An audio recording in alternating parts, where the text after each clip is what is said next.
وعلى آل بيته الطيبين الطاهرين المعصومين لا سيما حجة ابن الحسن العسكري.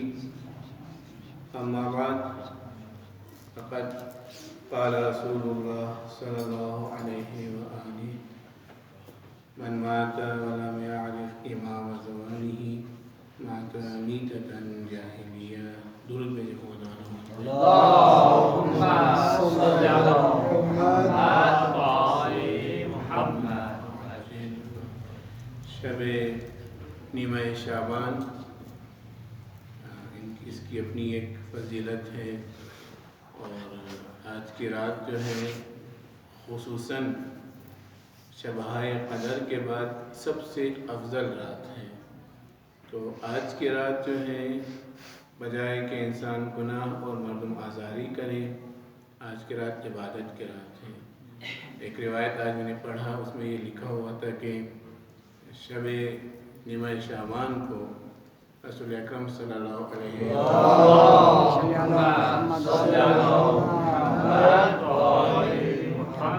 سوئے ہوئے تھے، تو اتنے میں جبرائیل علیہ السلام نازل ہوئے اور انہوں نے آ کر رسول اکرم کو خواب سے بیدار کیا.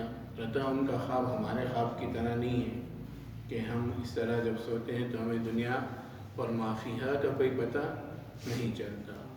تو رسول اکرم کو جگا کے انہیں جنت البقیع لے گئے، اور وہاں پر انہوں نے رسول اکرم سے عرض کیا کہ آج کی رات عبادت کی رات ہے، شب بیداری کی رات ہے، دعا کی رات ہے، استغفار کی رات ہے. تو شب براءت، اسے ہم شب برات کہتے ہیں. براءت یعنی بیزاری از گناہوں سے بیزاری کرنا، تو توبہ کی رات ہے. تو یہ وہ راتیں ہیں کہ جن میں مقدرات لکھی جاتی ہے انسان کی، کہ اگلے سال تک کون رہے گا کون نہیں رہے گا. تو آج کی رات خدا نے جو ہمیں نصیب کیا ہے اسے غنیمت سمجھیں. ایسا نہ ہو کہ معاذ اللہ آج کی رات گناہ میں پڑے. چند اعمال مختصر بیان کر کے حدیث کی طرف آؤں گا. غسل، سب سے پہلے غسل ہے آج کی رات. غسل کے بعد جو ہے شب بیداری ہے، زیارت حضرت امام حسین علیہ السلام، آج ایک مخصوص زیارت ہے آج کی رات کے لیے. اور دعائے امام زمان علیہ السلام زیادہ سے زیادہ پڑھیں ہیں. اسی طرح دعائے امام صادق علیہ السلام، دعائے رسول اکرم صلی اللہ علیہ وسلم، مفاتی بھی موجود ہے، یہ سارے میں مختصر بیان کر رہا ہوں. اس کے علاوہ آج کی رات دعائے کمیل کی بہت زیادہ تاکید ہے کہ آج کی رات دعائے کمیل پڑھیں. کل صبح کو دعائے نطفہ کی بھی تاکید ہے. تو یہ کچھ چیزیں ہیں جو آج کی رات پڑھیں. انسان مخصوص نماز بھی ہوگا انشاءاللہ تعالیٰ، وہ نماز بھی اگر توفیق ہو تو پڑھیں. لیکن سب سے زیادہ جو آج کی رات تاکید ہیں وہ یہ ہے کہ ہم حضرت امام زمانہ علیہ السلام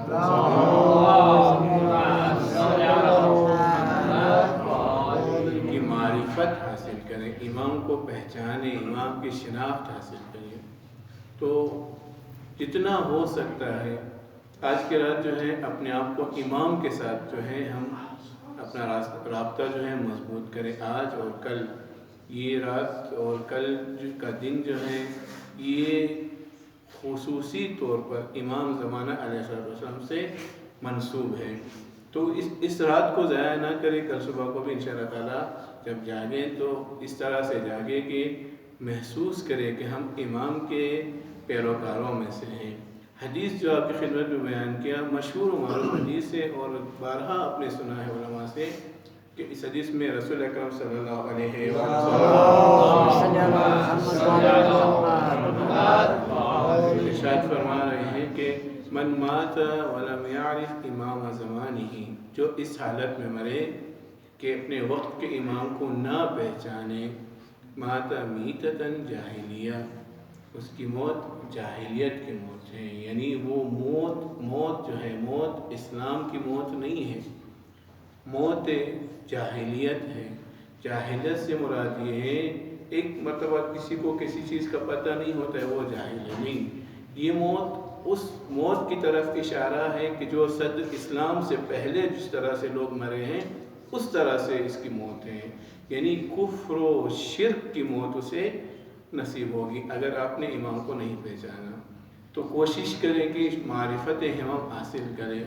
میں بارہا کہتا ہوں کہ یہ جو ہم نام سے پہچانتے ہیں یہ مختصر اور یہ سب سے کم درجے کی معرفت ہے کہ امام زمان علیہ السلام کا اصل نام وہی نام ہے جو رسول اکرم کا نام ہے، اور کنیت وہی کنیت ہے جو رسول اکرم کی ہے، اور لقب جو ہے مہدی، حجت، یہ سارے جو ہے ان کے لقب ہیں۔ اور اسی طرح سے 15 شعبان 255 ہجری کو ولادت ہیں یا 256 ہجری کو ولادت ہیں۔ اسی طرح سے آپ کے والد کا نام امام حسن عسکری اور آپ کی والدہ کا نام بی بی نرجس سلام اللہ علیہ، آپ کی جائے ولادت سامرا ہے۔ یہ تو مختصر سا ہم نے یہ معرفت حاصل کر لی، یہ حسب و نسب کے حساب سے کہ آپ کن کے فرزند ہیں اور آپ کا شجرہ کہاں پہ جا کے لگتا ہے۔ یہ تو مختصر سا، جس طرح ہم اپنے آپ کو اتنا ہی پہچانتے ہیں کہ ہم فلاں کے بیٹے ہیں، فلاں میرا دادا ہے اور فلاں میری والدہ ہے، اس تاریخ کو میں پیدا ہوں۔ اپنے بارے میں بھی ہم بہت ساری چیزیں نہیں پہچانتے، لہٰذا اپنے بارے میں بھی پہچاننے کی ضرورت ہے۔ مولانا فرماتے ہیں کہ من عرف نفسہ فقط عرف ربہ، جس نے اپنے آپ کو پہچان لیا گویا کہ اس نے خدا کو پہچانا۔ تو اسی طرح سے اگر ہم چاہتے ہیں کہ کفر اور شرک کی موت سے بچیں تو اپنے امام کو پہچانیں۔ وقت کا امام جو اس وقت ظاہراً پردہ غیب میں ہیں لیکن اصل میں ہمارے درمیان موجود ہوتے ہیں، ہمیشہ موجود ہوتے ہیں، تو ان کو پہچانیں تاکہ انشاءاللہ ظہور کے وقت جو ہے امام کے ہمرکاب ہم ہوں، امام کے ساتھ ہم ہوں۔ ایسا نہ ہو کہ معذلہ جس طرح لوگوں نے امام حسین کو چھوڑا، ہم بھی ایسا نہ ہو کہ وقت آنے پر امام کا ساتھ چھوڑ دیں، چونکہ انہوں نے امام حسین کو صرف اتنا ہی پہچانا تھا کہ یہ مولا علی کے بیٹے ہیں اور بی فاطمہ کے بیٹے ہیں، اور انہوں نے اتنا ہی امام کے بارے میں معلومات حاصل کیا تھا کہ اگر ہم وہاں سے فتح یاب ہوئے کربلا سے تو بہت سارے مال غنیمت ہمیں ملیں گے، جبکہ امام حسین نے فرمایا تھا کہ میرے ساتھ جاؤ گے تو موت کے علاوہ کچھ ہاتھ نہیں آئے گا، آپ کو شہادت ملے گی، اس دنیا میں جو ہے کوئی چیز آپ کو نہیں دے سکتا ہوں، آخرت میں ساری چیزیں آپ کو دوں گا، یہاں تو صرف آپ کا نام ہوگا، لوگ آپ کو پہچانیں گے شہادت کے بعد کہ یہ حبیب بن مظاہر ہے، یہ زہیر بن قین ہے، یہ مسلم بن اوسجا ہے، یہ حر ہے، یہ وہاب کلبی ہے، یہ جو عام میں صحابیوں کی بات کر رہا ہوں، خود اہل بیت میں سے نہیں، جو حضرت علی اکبر، حضرت عباس، حضرت قاسم کی بات نہیں کر رہا ہوں، وہ تو تیار ہی تھے ہمیشہ امام حسین کے لیے جان دینے کے لیے، جو عام اصحاب تھے۔ تو کل جب امام علیہ السلام ظہور فرمائیں گے تو ہمیں امام کے ہمرکاب ہونا پڑے گا، تو اگر ہم نے امام کو پہچانا ہوا ہوگا تو امام کے ساتھ ہوں گے، معذاللہ اگر امام کی معرفت ہمارے پاس نہ ہو، امام کی شناخت ہمارے پاس نہ ہو تو پھر ہم امام سے پیچھے رہ جائیں گے، امام آگے نکلے گا اور ہم پیچھے رہ جانے والوں میں سے ہوں گے، جس طرح بہت سارے لوگ جو ہے کربلا میں پیچھے رہ گئے تھے، کربلا انہیں نصیب نہیں ہوا تھا، نہیں پہنچے تھے، بڑے بڑی شخصیات بھی کربلا میں نہیں تھے، تو لہٰذا ہمیں چاہیے کہ امام کی معرفت حاصل کریں۔ حضرت امام جعفر صادق علیہ السلام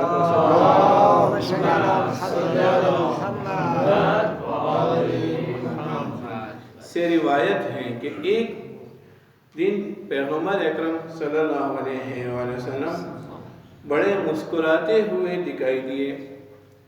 جب اصحاب نے آپ کو اس حالت میں دیکھا تو عرض کرنے لگے، یا رسول اللہ، خدا آپ کو اسی طرح خوش و شاداب فرمائے، یعنی ہمیشہ آپ اسی حالت میں رہیں، خوش رہیں۔ آج آپ کی خوشی کی وجہ کیا ہے؟ انہوں نے ایک سوال کر لیا رسول اکرم سے، تو رسول اکرم صلی اللہ علیہ وآلہ وسلم نے فرمایا، إِنَّهُ لَيْسَ مِنْ يَوْمٍ وَإِلَّا لَيْلَةٍ أَوْلَى فِيهِمَا تُحْفَةٌ مِنَ اللَّهِ، کوئی شب و روز ایسا نہیں ہے کہ جس میں خداوند تعالیٰ نے مجھے کوئی تحفہ نہ دیا ہو، کوئی ہدیہ نہ دیا ہو، ہر دن کوئی نہ کوئی ہدیہ خدا مجھے دیتا ہے، کبھی وحی کی صورت میں دیتا ہے، کبھی نوازوں کی صورت میں دیتا ہے، کبھی کسی صورت میں خدا تعالیٰ مجھے تحفہ دیتا ہے، آج بھی خدا نے تحفہ دیا ہے۔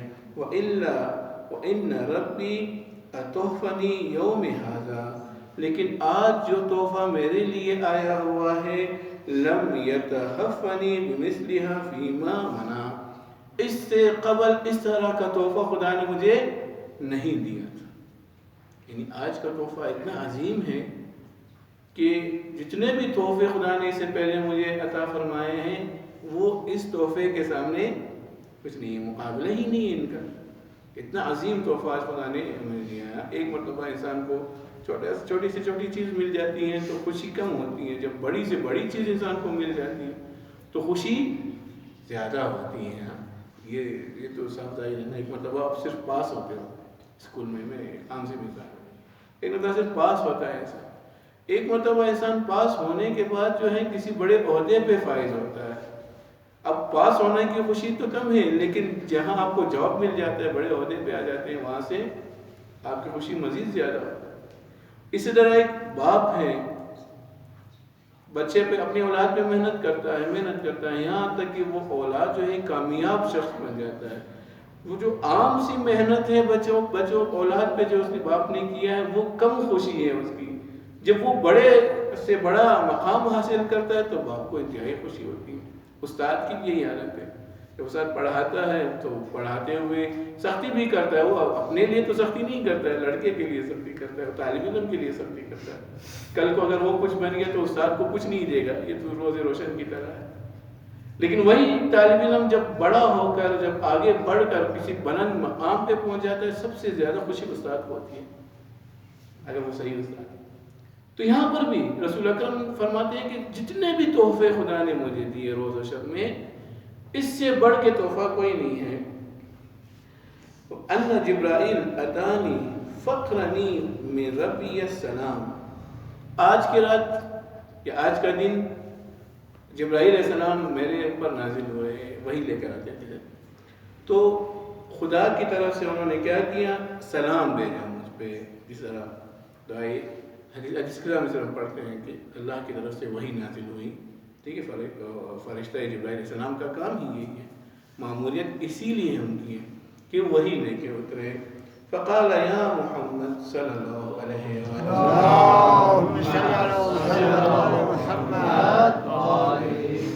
جبرائیل نے عرض کیا، اے اللہ کے رسول، ان عز وجل اختار من بنی ہاشم سبعۃ، خداوند تعالیٰ نے قبیلہ بنی ہاشم میں سے 7 لوگوں کا انتخاب کیا ہے۔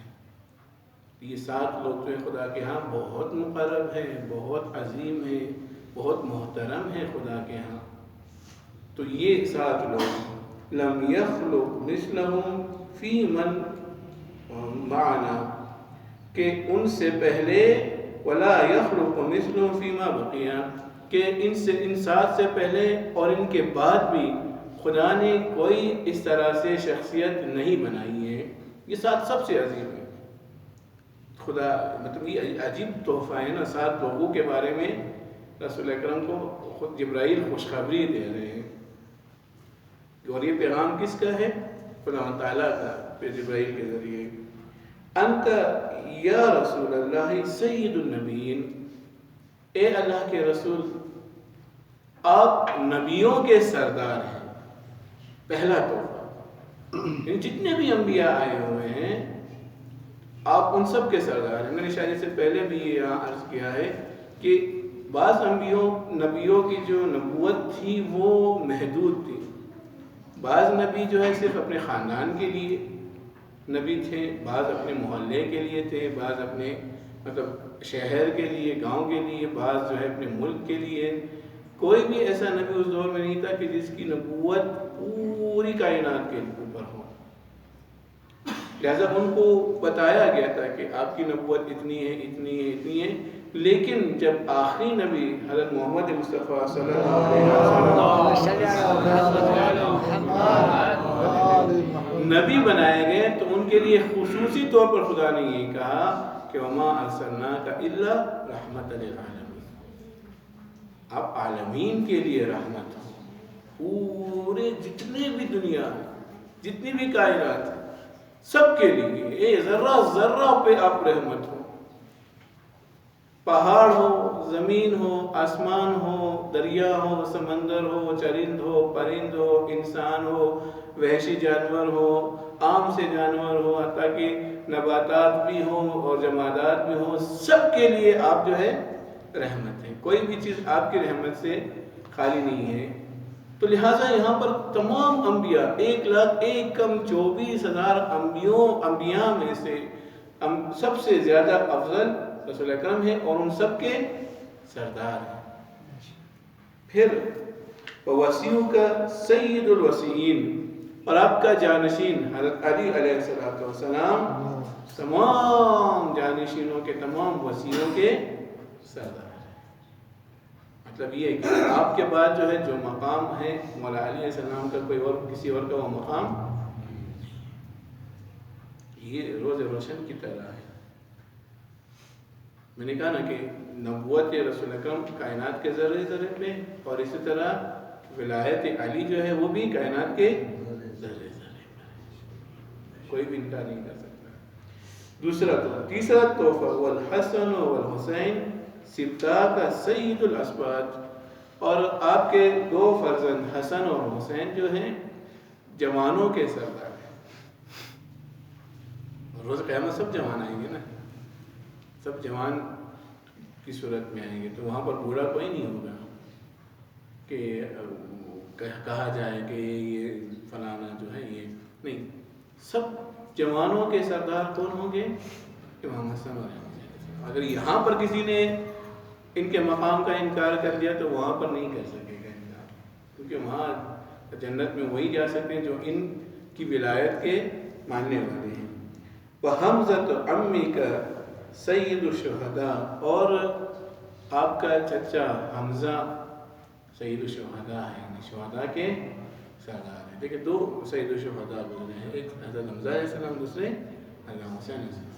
زیادہ ہم نے حضرت حسین کے بارے میں سنا ہے، بہت ساروں نے حضرت حمزہ کے بارے میں نہیں سنا ہے کہ انہیں بھی سید الشہداء کا لقب، اور جو قربانی حضرت حمزہ نے دی، واقعی اگر تاریخ سے ہم واقف ہیں تو جنگ احد میں جس طرح سے حضرت حمزہ کو شہید کیا گیا، بہت کم ایسی مثال ملتی ہے سوائے کربلا کے. باقی کوئی ایسے شہداء نہیں تھے جس طرح سے حضرت حمزہ کو شہید کرنے کے بعد جو ہے ان کا جگر نکالا گیا. بہتر تفصیل میں جانے کی ضرورت نہیں ہے. وجعفر ابن عمی کا الطیار فی الجنت یطیر مع الملائکۃ حیث یشاء، اور حضرت جعفر طیار آپ کے چچا زاد کو خداوند تعالیٰ نے بھر دیے ہیں. میں نے حضرت صلی اللہ علیہ وسلم کی ولادت کے رات میں نے آپ کی خدمت میں عرض کیا تھا نا، پر سے مراد ہی نہیں کہ جس طرح پرندوں کو پر دیے گئے، نہیں، پر سے مراد ان کے اختیار ہے، ان کی قدرت ہے، جو خدا نے ان کو قدرت دیا ہے، کہیں پر بھی جا سکتے ہیں. اگر یہ پر ہی واقعاً فضیلت کے وہ ہوتا، مطلب قابل ہوتا، تو پھر پرندے ہم سے افضل ہیں نا، معاذ اللہ. نہیں، ایسا نہیں ہے. ان کا قدرت و اختیار ہے، یہ ایک تشبیہ ہے کہ جہاں یہ چاہیں وہ پہنچ سکتے ہیں. حضرت جعفر طیار اور حضرت عباس علمدار علیہ السلام، یہ دونوں جہاں جا سکتے ہیں. نبی نہیں ہے، امام نہیں ہے، لیکن ان کی قربانی اتنی عظیم ہے کہ جنگ موتا میں حضرت جعفر طیار کے دونوں ہاتھ کٹ گئے، شہید ہوئے، اور کربلا میں حضرت عباس علیہ السلام کے دونوں ہاتھ شہید ہوئے. تو اس طرح سے جو شہادت ان دونوں نے دی، اس کے بدلے میں خدا نے ان کو یہ اختیار دیا ہے. لہٰذا جعفر طیار اگر کہا جاتا ہے تو مراد یہ نہیں ہے کہ پرندے کی طرح معاذ اللہ، یعنی ان کا اختیار. ومنکم الآخری جو تحفہ ہے، یہ عجیب تحفہ ہے خدا تعالیٰ نے جو رسول اکرم کو دیا ہے. ومنکم القائم یصلی عیسی ابن مریم خلفہ، اور تم ہی میں سے حضرت قائم امام زمانہ علیہ السلام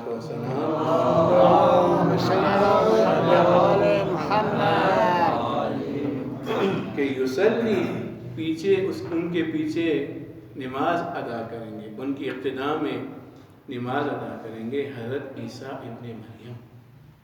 اور یہ روایت صرف ہماری کتابوں میں نہیں ہے، یہ روایت اہل سنت کی کتابوں میں موجود ہے کہ جب مولا ظہور فرمائیں گے اس کے بعد حضرت عیسیٰ علیہ السلام بھی آسمان سے اتریں گے. 4 نبی جو ہیں وہ آئیں گے اور وہ حضرت مولا علیہ السلام امام زمان علیہ السلام کی جو ہے امامت کی گواہی دیں گے.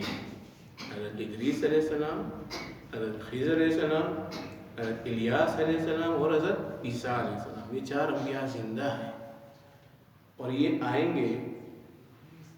کہتے ہیں نا کہ صحرا وغیرہ میں اگر کوئی مشکل پیش آ جائے تو حضرت الیاس کو سجاتے ہیں، وہ آپ کی مدد کریں گے. اگر سمندر وغیرہ میں کوئی مصیبت آ جائے معذرت تو خضر کو بلاتے ہیں. اچھا، بعض ایسی میں نے یہ روایت پڑھی اور اس طرح بھی سے بھی بعض لوگ کہتے ہیں کہ پہاڑ وغیرہ میں صحرا وغیرہ میں آپ کھو جائیں تو حضرت خضر کو اور سمندر میں حضرت الیاس کو. لیکن میں نے جو صحیح پڑھا وہ یہی پہلا والا ہے کہ اگر سمندر میں راستہ بھول جائے تو حضرت خضر کو مدد کے لیے پکارے، اور اگر یہاں صحرا وغیرہ میں پہاڑ وغیرہ میں کھو جائے تو حضرت الیاس کو پکارے، وہ آپ کی مدد کو آئیں گے. ایک چھوٹا سا واقعہ سناؤ. ایک زمانہ ایسا تھا کہ لوگ کہتے تھے کہ امام زمان علیہ السلام سے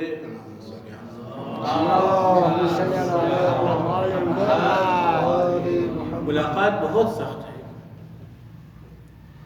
تو یہ دور ہے حضرت سید ابن طاؤس رحمۃ اللہ علیہ جو ہمارے بہت بڑے عالم دین گزرے ہیں. ان کے بارے میں مشہور ہے کہ ان کی جو روح ہے وہ مولا علی علیہ السلام کے ساتھ مختص ہے، وہ ہمیشہ مولا کے ساتھ ہوتے ہیں. ایک ان کے بارے میں، دوسرا علامہ ہلی کے بارے میں کہ یہ دونوں جو ہیں مولا علی کے ساتھ ہوتے ہیں ہمیشہ. اتنا بڑا مرتبہ ان کا، اتنا بڑا مقام ہے. تو خیر، تو اس دور میں ایک شخص اسماعیل ہرقلی کے نام سے، تو اس کو کوئی بیماری بھی تھی اور وہ چاہتا تھا کہ کسی طرح سے امام سے ملاقات ہو جائے اور وہ جو بیماری ہے اسے وہ شفا بھی ملے اسے. خیر، انہوں نے وہ اعمال بجا لائے اور آخر میں ہوتے ہوتے ان کی ملاقات جو ہے امام سے کس طرح ہوتی ہے کہ یہ ایک جگہ بیٹھے ہوئے اور امام سامنے سے تشریف لاتے ہیں. ان کے ساتھ ایک بزرگ شخصیت بھی ہے اور وہ بزرگ شخصیت امام کے ساتھ جب آ جاتے ہیں تو یہ اسماعیل ہرقلی کے پاس پہنچ جاتے ہیں. یہ روایت میں یہ آیا ہوا ہے کہ ان کے پاؤں میں پوڑا ہے، وہ پوڑا جو ہے ناسور کہتے ہیں، شاید وہ جو نسواری رنگ کا ہو جاتا ہے اور ہڈی وغیرہ جو اسے گل جانا شروع ہو جاتے ہیں، اس طرح سے کوئی بیماری. تو خلاصہ امام کہتے ہیں امام نزدیک آ جاتے ہیں، گھوڑے پہ سوار ہیں، جھک کے جو ہے اسماعیل ہرقلی کے پاؤں پہ تھوڑا سا دباتے ہیں، فشار دیتے ہیں. تو یہ اسماعیل ہرقلی کہتے ہیں کہ مجھے تھوڑا سا درد ہوا، اس کے بعد جو ہے وہ درد بالکل ہی ختم ہو گیا اور بیماری سے میں صحتیاب ہوا. اتنے میں میں نے صدا دی امام علیہ السلام اور امام چلے گئے. جب میں ان کے پیچھے ہو گیا جانے کے لیے تو امام نے فرمایا کہ اسماعیل واپس چلے جاؤ، تمہارا کام ختم ہو چکا. اب کوئی بھی ہو اگر اس طرح سے ملاقات ہو جائے کون چھوڑتا ہے ساتھ؟ جتنی بڑی آرزو ہماری دل میں ہے، واقعی عجیب نہیں ہے یہ آرزو کہ ہر چیز کو ہم دیکھتے ہیں. دعائے ندبہ کے یہ جملے دل پاڑ دینے والے ہیں اگر انسان سمجھے. عزیز علیہ ان ارى الخلق ولا ترى، کتنا سخت ہے مولا ہم پہ کہ ہم ہر چیز کو دیکھ پاتے ہیں لیکن تجھے نہیں دیکھتے. تو ہماری نظروں سے ہم تو موجود ہیں، امام میں دیکھ رہے ہوتے ہیں لیکن ہم امام کو نہیں دیکھ پائے. کتنا سخت ہے یہ. مطلب دعائے ندبہ میں ہم پڑھتے ہیں متى ترانا ونراک، کب تو ہمیں دیکھے گا اور کب ہم آپ کو دیکھیں گے. مشکل ہے نا. اس دور میں سب نے اپنے امام کی دیدار کی، نبیوں کی دیدار کی، انبیاء کی دیدار کی، لیکن ہمارا امام ہوتے ہوئے ہماری ملاقات نہیں ہوتی. کتنا مشکل ہے. اگر واقعی ہمارے دل میں امام سے محبت ہے، اگر ٹائم ہے ہمارے پاس دن میں 5 منٹ امام کے لیے نکالنے کے لیے، تو اس وقت پھر ہم سوچ سکتے ہیں کہ واقعی پھر ہم کہہ سکتے ہیں عزیز علیہ ان ارى الخلق ولا ترى، کہ میں ساری مخلوقات کو دیکھ رہا ہوں لیکن تجھے دیکھ نہیں پا. مشکل ہے نا، یہ بہت مشکل جملے ہیں. دعائے ندبہ کو اگر ترجمے کے ساتھ پڑھے پھر پتہ چلتا ہے کہ ہم کہاں پہنچ جاتے ہیں اس وقت اس دعا میں. تو جب یہ امام نے دوسری مرتبہ منع کیا، پھر بھی نہ رکے، امام نے تیسری مرتبہ کہا، اتنے میں وہ بزرگ جو حضرت خضر علیہ السلام تھے انہوں نے اس کی طرف دیکھ کے کہا کہ آیا تمہیں شرم نہیں آتا ہے تمہیں وقت کا امام منع کر رہا اور تم بھی پھر بھی آ گیا۔ تو کتنا مشکل ہے ہمارے لیے کہ خدا ہمیں 5 مرتبہ دن میں اور اذان کے ذریعے ہمیں دعوت دے رہا ہے کہ حی علی الصلاۃ، حی علی الفلاح، حی علی خیر اللہ، پھر بھی ہم نماز کی طرف نہ آئے۔ یہ بے معرفتی ہے نا، یہ بے معرفتی ہے۔ پھر اس وقت ہمیں اپنے آپ کو ملامت کرنی چاہیے کہ مجھے خدا دعوت دے رہا ہے نماز کے لیے، قرآن میں اتنی مرتبہ میں پڑھتا ہوں اقیموا الصلاۃ، اقیموا الصلاۃ، اقیموا الصلاۃ، اور خدا مجھے دعوت دے رہا ہے نماز کے لیے، اور نماز کے وقت میں کسی اور کام میں مصروف ہوں۔ کتنا مشکل ہے نا۔ اگر واقعاً معرفت یہ خدا ہمارے پاس ہوتی ہے سب، تو پھر ہم ساری چیزوں کو چھوڑ کے نماز کی طرف دوڑ جائیں گے۔ بہت آسان یہ ہے کہ انسان جو ہے اپنے لیے ایک ٹائم ٹیبل بنا دے کہ اس وقت میں یہ کام کروں گا، بس باقی کام نہیں کرنا۔ تو لہٰذا یہاں رسول اکرم کیا فرما رہے؟ رسول اکرم سے حضرت جبرائیل یہی فرما رہے کہ جو تحفہ، یہ عجیب تحفہ ہے کہ تم میں سے ہی قائم زمان علیہ السلام ہوگا کہ جن کے پیچھے حضرت عیسیٰ علیہ السلام، جن کی اقتدام میں حضرت عیسیٰ علیہ السلام نماز ادا کریں گے۔ اذا احبته الله الى الارض من ذریۃ علی و فاطمہ ومن ولد الحسین علیہ السلام، جب حضرت عیسیٰ علیہ السلام آسمان سے زمین پہ اتریں گے تو اس وقت زمین میں آپ کی ذریت، یعنی ذریت رسول اکرم، ذریت علی، ذریت فاطمہ، ان کی نسل سے اور حسین کی نسل میں سے جو ہے وہ قائم ظہور فرمائے گا۔ تو اگر واقعاً یہ تحفہ سب سے معمولی تحفہ ہوتا معاذ اللہ رسول اکرم کی نگاہ میں، تو رسول اکرم اس دن اتنے خوشناں ہوتے۔ تو یہ پروردگار کا سب سے عظیم تحفہ ہے آج کی رات جو خدا نے ہمیں دیا ہے امام زمانہ علیہ السلام کی صورت میں۔ تو جتنا ہو سکے آج کی رات ہم امام علیہ السلام سے اپنا رابطہ مضبوط کریں انشاءاللہ تعالیٰ۔ باقی کل رات انشاءاللہ پھر تھوڑا سا زحمت ہوگی آپ کو، کچھ امام علیہ السلام کے بارے میں ہمیں جاننا چاہیے تاکہ کل انشاءاللہ تعالیٰ ہم اپنی آئندہ نسل تک بھی ان باتوں کو پہنچا سکیں اور انہیں بھی امام علیہ السلام کی معرفت سے آشنا کر سکیں۔ ایسا نہ ہو کہ کل کی نسل ہم سے امام کے بارے میں پوچھے اور ہمیں امام کے بارے میں کچھ معلوم نہ ہو۔ اگر وہ پوچھیں اتنا ہم بتا سکیں کہ شناخت امام کے لیے ہمیں جو ہے پڑھنا چاہیے، کتابوں کا مطالعہ کرنا چاہیے، علماء سے سوال کرنا چاہیے۔ اگر نہیں تو پھر ایسا ہی ہوگا جس طرح بعض اوقات میں احکام بتاتے ہوئے بتاتا ہوں کہ بہت ساروں کے وضو کے بارے میں ابھی تک معلوم نہیں ہے کہ ان کی نماز کیسی ہے، ان کی نماز کا سوالیہ نشان ہماری نگاہوں میں ہے جب میں دیکھتا ہوں وضو کرتے ہوئے۔ تو ایسا نہ ہو کہ کل کوئی ہم سے پوچھے آپ کے کتنے امام ہیں، ہم 12 اماموں کے صرف نام بتا سکیں۔